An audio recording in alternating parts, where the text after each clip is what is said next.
ঈদ মানে মিলন মেলা, সাম্প্রদায়িক সম্প্রীতির সহাবস্থান। ডুয়ার্সের নাগরাকাটা ব্লকের সুলকাপাড়ায় ধর্মপ্রাণ মুসলিম সম্প্রদায়ের মানুষ ঈদের আনন্দে মেতে ওঠার জন্য প্রস্তুত।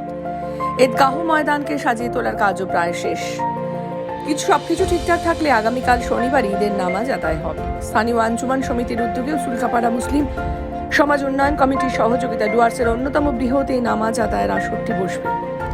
জানা গেছে, গরমের কথা চিন্তা করে ঈদগাহ ময়দানে টাঙানো হচ্ছে বিশাল শামিয়ানা।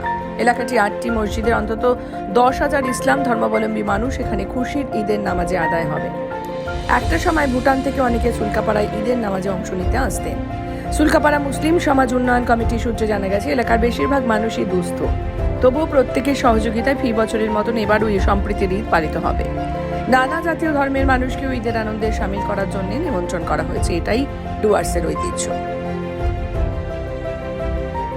আশা করি ঈদের নামাজ সামনের শনিবারে হয়তো পড়ব, আল্লাহ যদি ঈদের নামাজ পড়ায় চান দেখে।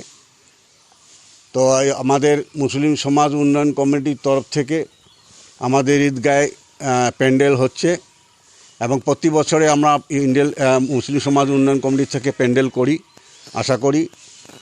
এবং এই প্যান্ডেলে আমরা 7টা মসজিদের সমাজের লোক একত্রিত হিসেবে এই জায়নামাজে আঞ্জুমান সহ আমরা এখানে নামাজ পড়ি। আমাদের সবাই একত্রিত হিসেবে আসি, আমাদের সমাজে মিল আছে, আমাদের সমাজে কোনো গণ্ডগোল নেই। হ্যাঁ, আর ব্যাপার হচ্ছে যে এই যে প্যান্ডেলটা আমরা তৈরি করি, এটা অঞ্চল থেকে আমাদের সামান্য কিছু একটা পয়সা দেয়, বাকি পয়সা আমরা চাঁদা কিছু মোটামুটি ভালো লোকের কাছে কিছু পয়সা চাঁদা করে, বাকি পয়সা যদি শর্ট পড়ে আমাদের মাননীয় সেক্রেটারি সাহেব লতিফুল ইসলাম উনি নিজের পকেট থেকে পয়সা ভরে দেয় এবং সে পয়সা কমিটির থেকে পয়সা তাকে দেওয়া হয় না এবং উনি চায় না এবং নেয় না। মুসলিম সমাজ উন্নয়ন কমিটির সভাপতি আমার নাম হচ্ছে আব্দুল বারী।